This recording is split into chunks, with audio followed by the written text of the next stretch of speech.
بسم اللہ الرحمن الرحیم. شروع اللہ کا نام لے کر جو بڑا مہربان نہایت رحم والا ہے.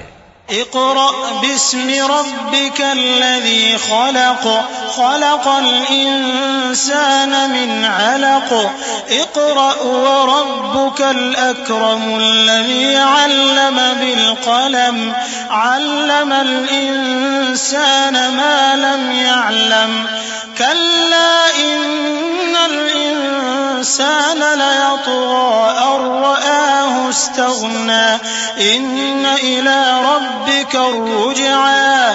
اے نبی صلی اللہ علیہ وآلہ وسلم اپنے پروردگار کا نام لے کر پڑھو جس نے تمام کائنات کو پیدا کیا، جس نے انسان کو خون کی پھٹکی سے بنایا.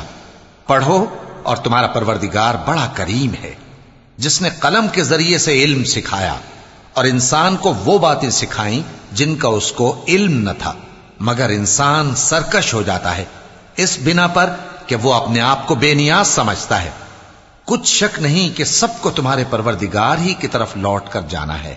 أرأيت الذي ينهى عبدا إذا صلى أرأيت إن كان على الهدى أو أمر بالتقوى أرأيت إن كذب وتولى ألم يعلم بأن الله يرى كلا لئن لم ينته لنسفعا بالناصية ناصية كاذبة خاطئة فليدع ناديه سندع الزبانية كلا لا تطعه واسجد واقترب.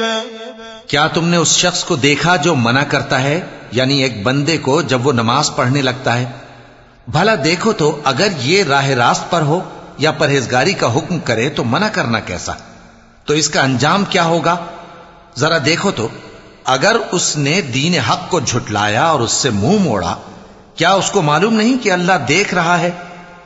دیکھو اگر وہ باز نہ آئے گا تو ہم اس کی پیشانی کے بال پکڑ کر گھسیٹیں گے، یعنی اس جھوٹے خطاکار کی پیشانی کے بال، تو وہ اپنے یاران مجلس کو بلا لے، ہم بھی دوزخ کے فرشتوں کو بلائیں گے. دیکھو اس کا کہا نہ ماننا اور سجدہ کرنا اور اللہ کا قرب حاصل کرتے رہنا.